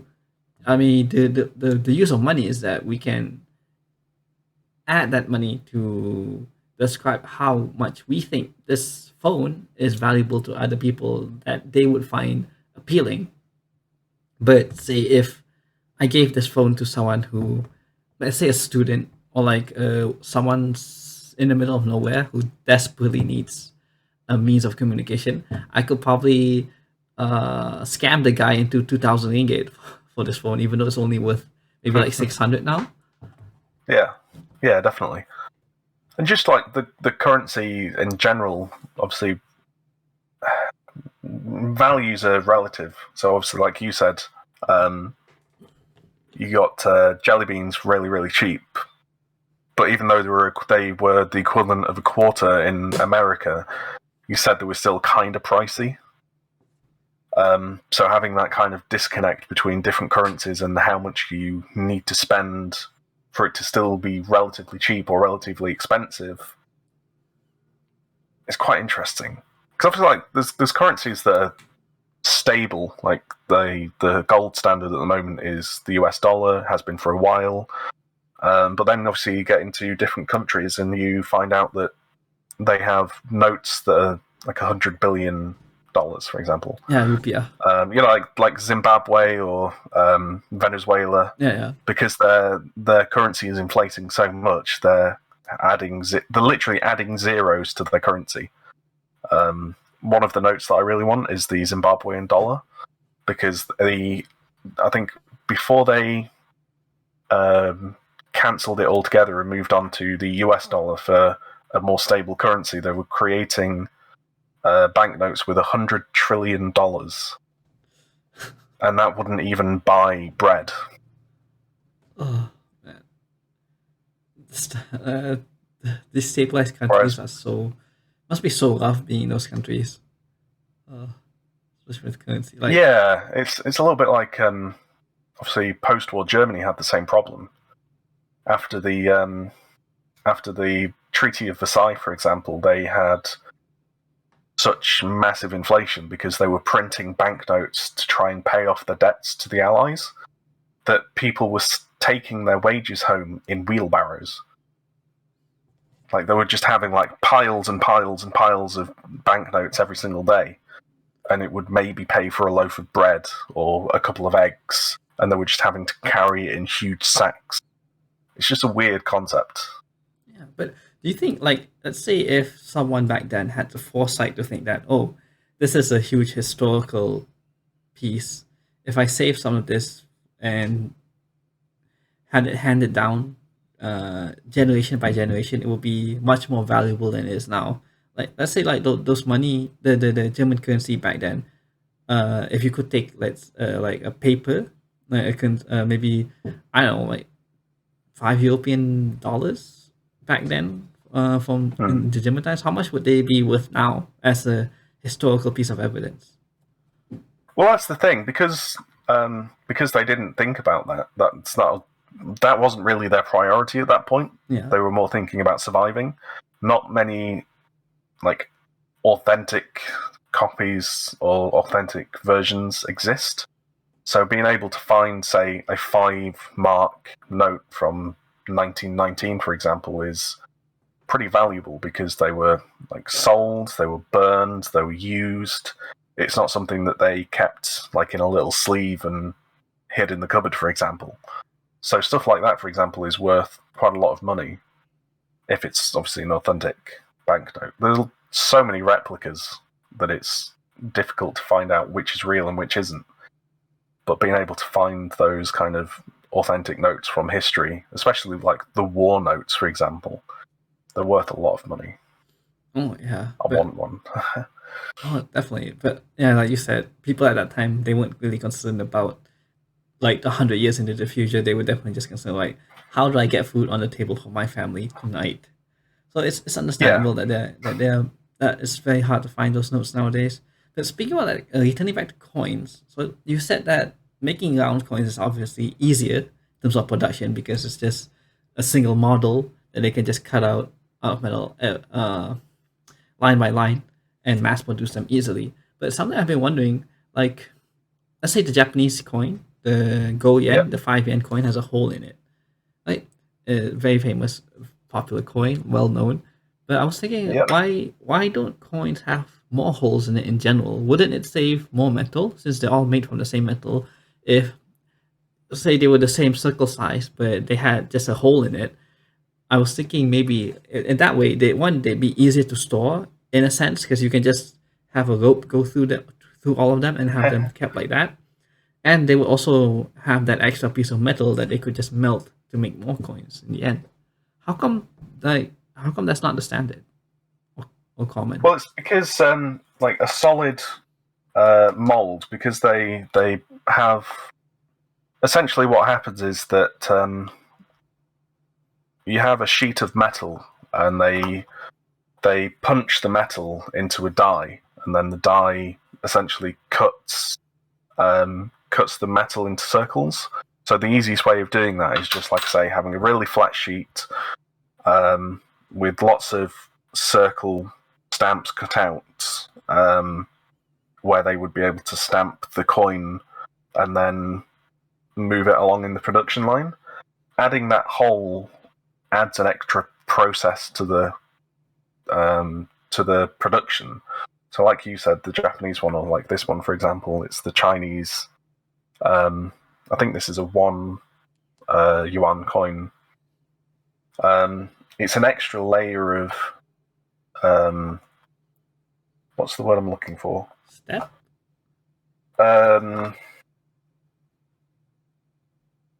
Complexity. That's the word I was looking for. It's an extra layer of complexity that isn't necessary. So, like the 1 cent coin, for example, in America costs, I think now 2.8 or 2.9 cents to produce. So with every single coin they're making, it costs them more to make it than it's worth. So adding that extra layer of processing, even though it might save a little tiny amount of metal, it will still cost more because it'll add. You'll need an extra part in the machine to have to produce it, and then it'll be an extra step, which means more processing time, and then extra like electricity costs because you're running an extra machine, and it's also something extra that can go wrong in the process. And if you're there's already like loads of error coins that get released from the mint anyway. So if you're adding an extra layer, an extra process to, like an extra step to the process, you're adding something else that can go wrong. And if you add that extra thing that can go wrong and it causes more errors, you're then having to collect all the errors, melt them down all over again, which would then be more energy costs to then run it through the machine again and then have the extra higher error rate. And it's just, if you can just make a circle with a disc in it, why not just make a circle? Oh, because yeah, I mean, it's just obviously cheap. It's just simpler. Yeah, obviously that makes a ton of sense. I was just thinking that, so you said like they take a sheet of metal and put it in a die. I was wondering why that die didn't have a hole in it in the first place. Like, instead of adding an extra step, why wasn't the hole in that first step to begin with? Yeah, it's not a super complicated thing, but it's, like I say, it's an extra step really. It's just something that doesn't need to be done if it can be helped. Just because like a solid planche, for example, or a solid thing is just a lot more simple to cut out. Yeah, that makes because then you've got a sheet. If you've just got a sheet with a hole, then you can just take the sheet out. But if you've got a sheet with a hole and then a hole in the hole, then you've got to remove the sheet and then find a way of getting the hole out of the hole as well. Yeah. Because like, I might be wrong in this, but I'm relatively sure if I'm remembering correctly, the dies come down, they get punched, the circles get cut, and then there's a conveyor belt underneath, and the circles, the planches, they get removed by a conveyor belt, and then the sheet that's left over gets pulled up by a machine. But if that then says has 100 mini holes as well, then you'd have to find a way of lifting the big sheet and then individually getting the holes out without getting the conveyor belt mixed in. So there's an extra step that you need to consider, like trying to get the mini pieces of metal out at the same time. Yeah. Okay, yeah. That makes a ton of sense. I might be wrong about that, by the way, but I'm relatively sure that's the same way it happens. Yeah. But I mean, ultimately, it's still gonna. Yeah, like I said, I think the big thing is it's going to cost more, and obviously more steps, more possibility of error. But yeah, it makes a ton of sense. Though unfortunately, because of that, we don't really get a ton of interesting coins like the triangle one or the Go Yen or the 1 yuan coin. Which actually, do you know why they make those 1 yuan and those Go Yen coins with a hole in them? Like, why do they even still keep that style even to this day?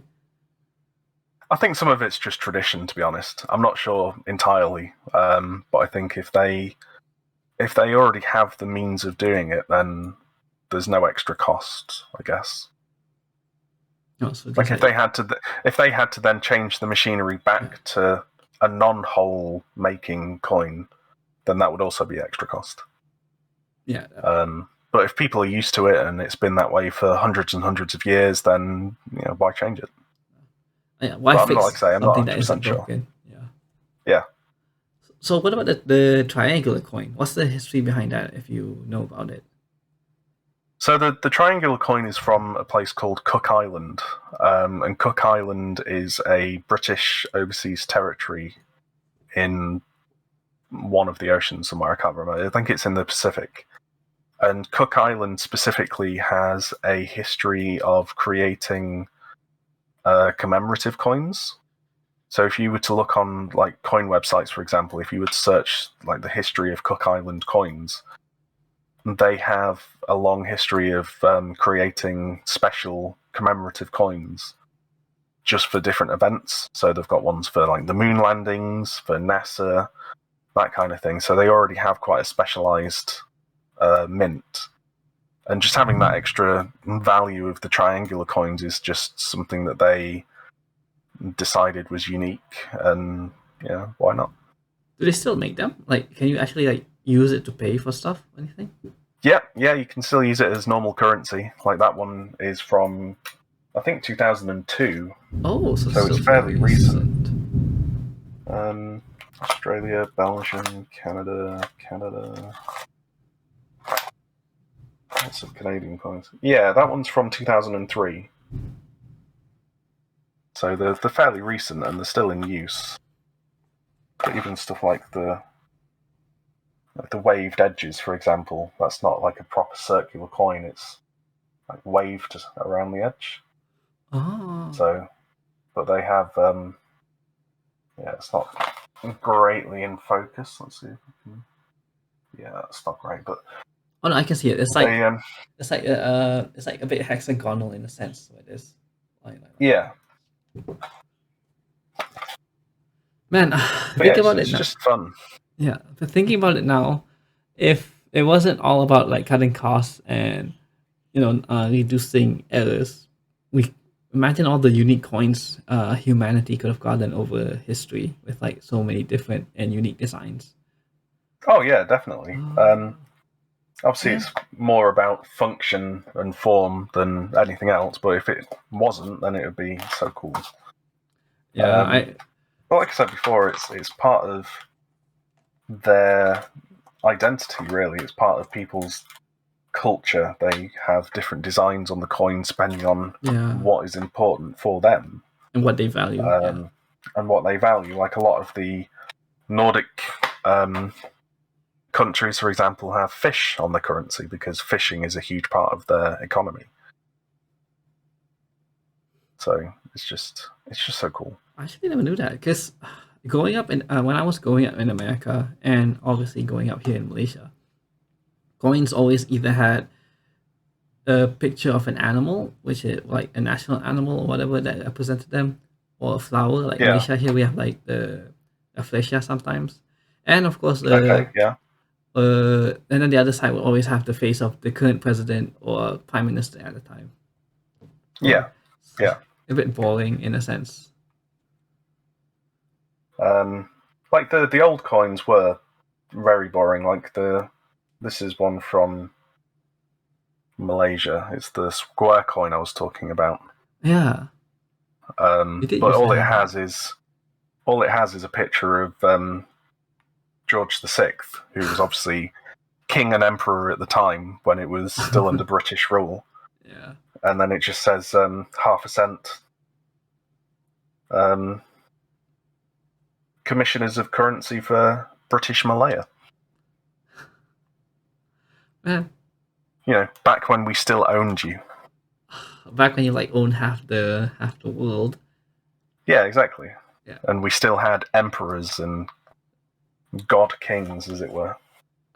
Wait, was God King actually a status back in those days? Not in those days, but like say 1,000 years ago in Persia, for example, there were god kings because they were revered as deities. Or like deities or like representatives of deities, right? Yeah, so like King Xerxes, for example, is a huge example. He was revered as a king and a god and emperor. Different times, man. Different times. History is so funny. But what about? I don't think I've ever seen British pound sterling in person. Like, what do you guys have on like your pieces of paper and your coins? Is it still the Queen? Because knowing her, It's still a queen. Yep. So most of the time we have a. I'm trying to find my wallet now. like, has the picture of the Queen changed over the years since she's been in rule for so long? I'm sure her facial features has changed. Yeah, so we had. See if I can actually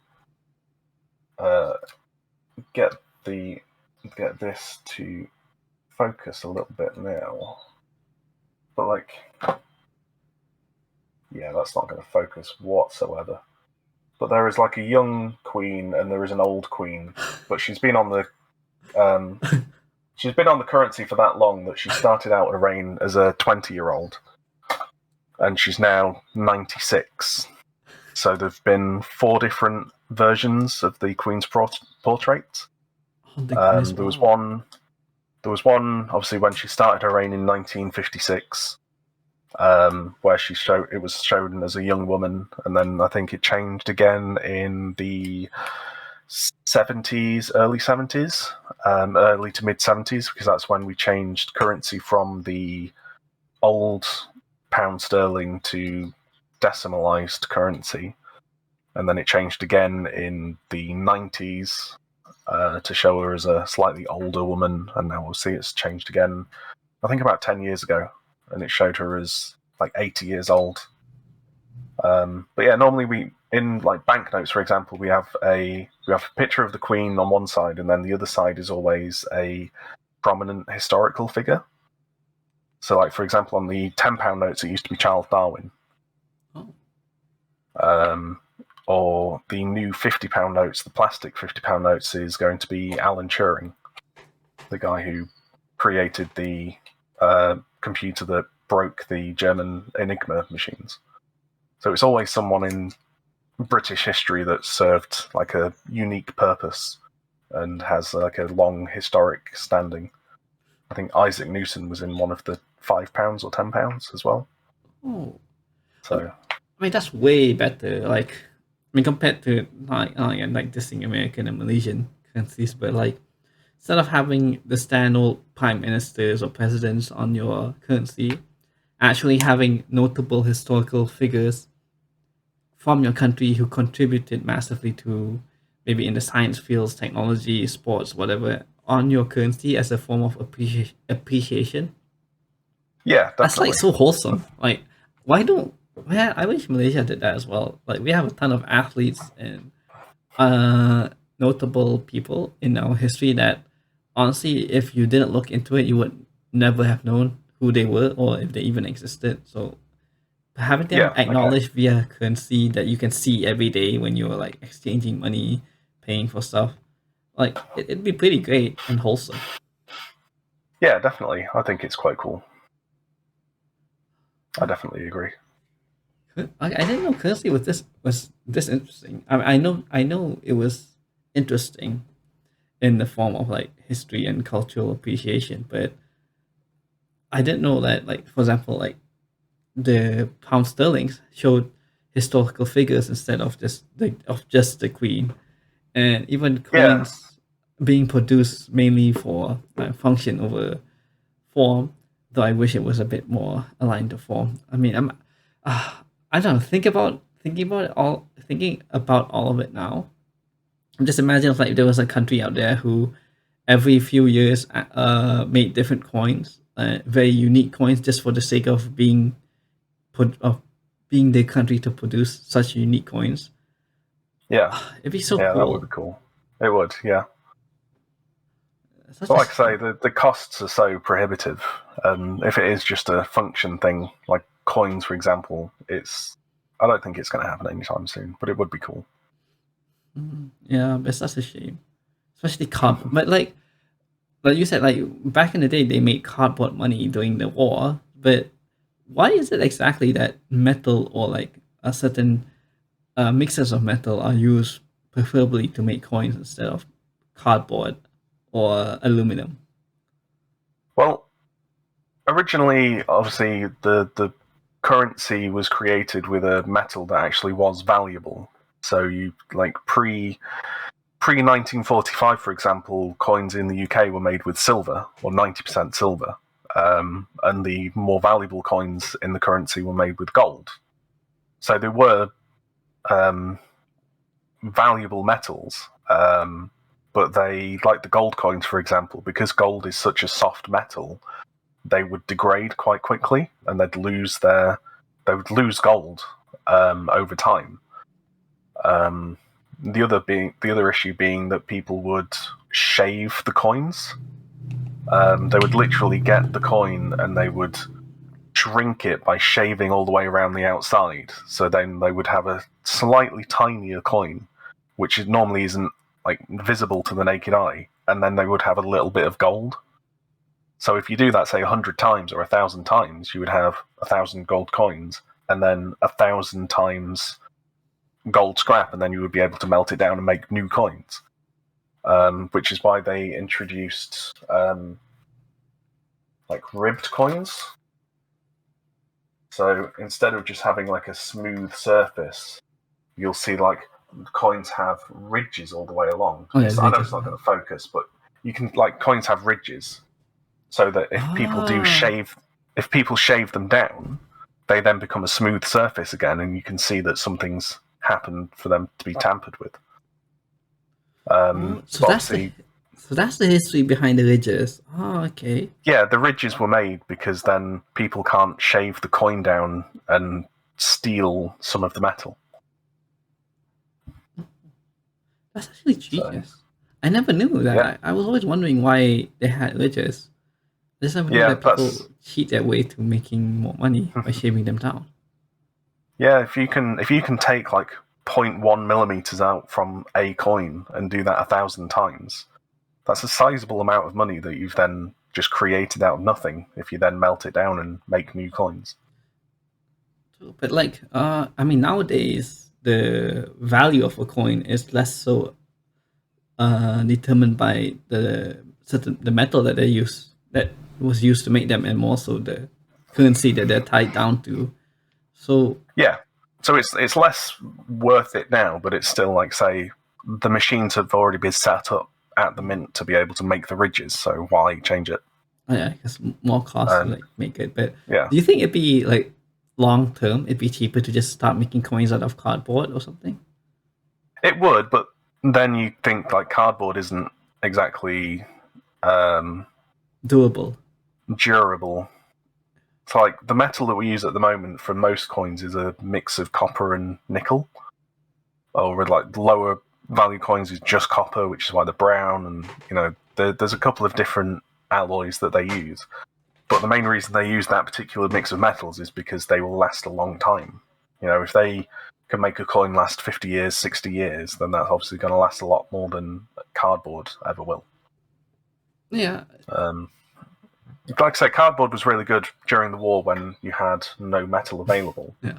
But if you're then having to remake 100 million coins every 5 years because they're breaking apart, then that's not really going to help your economy.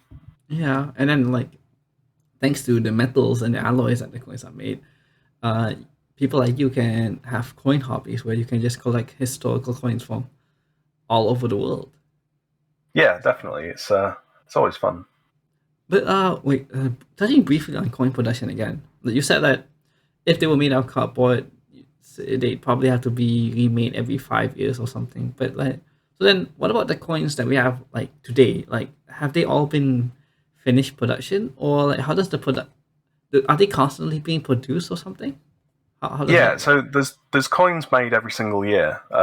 What happens in the UK? I can't speak for every country, but in the UK, damaged coins are sent back to the central mint, and then they're melted down and recycled into the newest batch of coins for the next year. So I think for like the 1 pence, 2 pences, 50 pences, and pounds, for example, there's normally a rough mintage of around 50 to 60 million every single year of each coin. Pound coins a little bit more because they're more common, so they'd be more like 100 million. But it's just a case of taking damaged coins or old coins, recycling the metal along with obviously new metal, and then remaking them into fresh batches. But yeah, it's a constant process. They're happening every single year. And it is, like I say, billions of coins are made every single year. But like, they make every single year. So that's is it like they make a big batch for that year, and then once that batch has been released, they don't make another batch until next year, or like? Yeah, sometimes they'll make it twice a year, but it's normally a yearly. Excuse me, a yearly process, and then they are put into a central vault underneath the Bank of London, and then they're released on a continuous basis, like throughout the year. Once a month, they'll get a new release of coins into the circulation. So they'll get put into like local banks, and they'll be released into shops and supermarkets and stuff like that, and then they'll just eventually be drip feeded into the economy.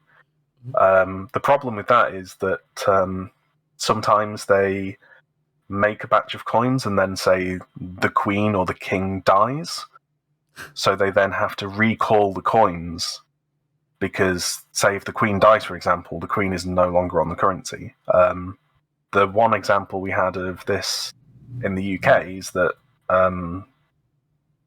Edward VI abdicated because he wanted to, long story short, he wanted to marry Wallis Simpson, which was an American commoner who had already been divorced twice.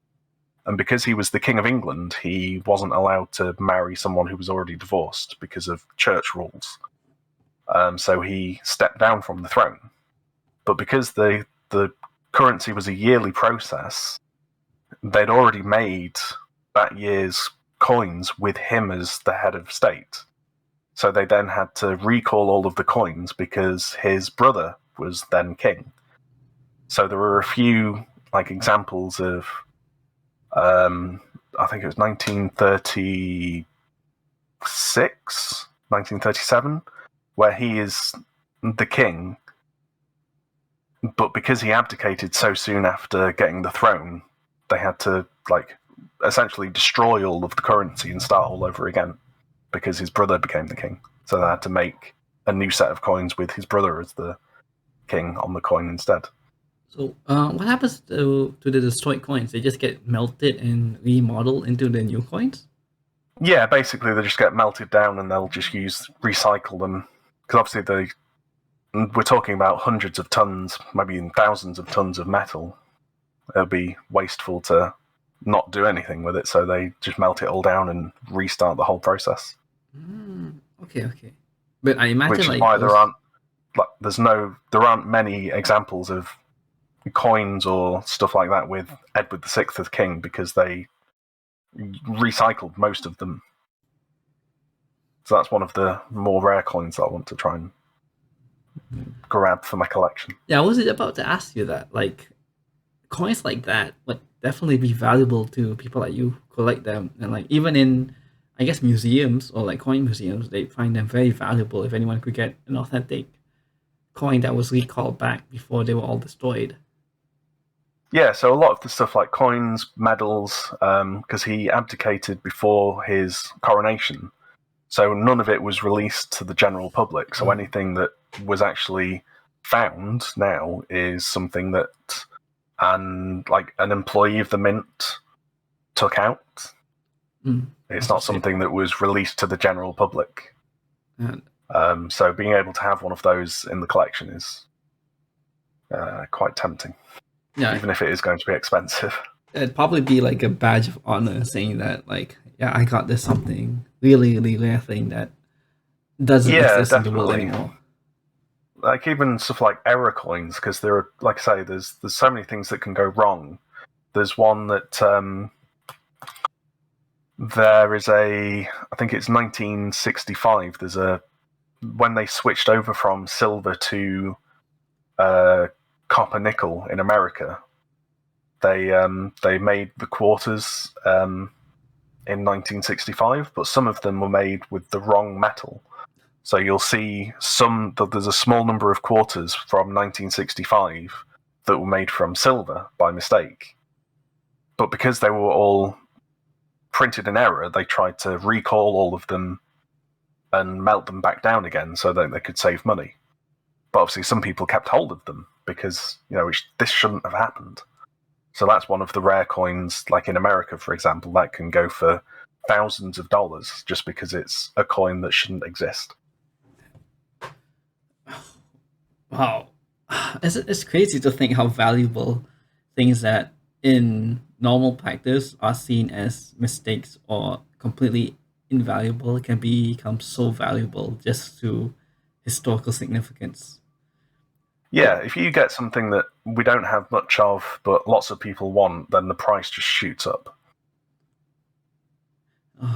Yeah, I mean, supply and demand, obviously, but like you hear that kids like you can make money with some really weird items that you might have lying around just because they have some sort of value that because I know like the show American Pickers where they go around America collecting like very historical uh items of interest that are no longer like mass produced and people want to buy and sell them.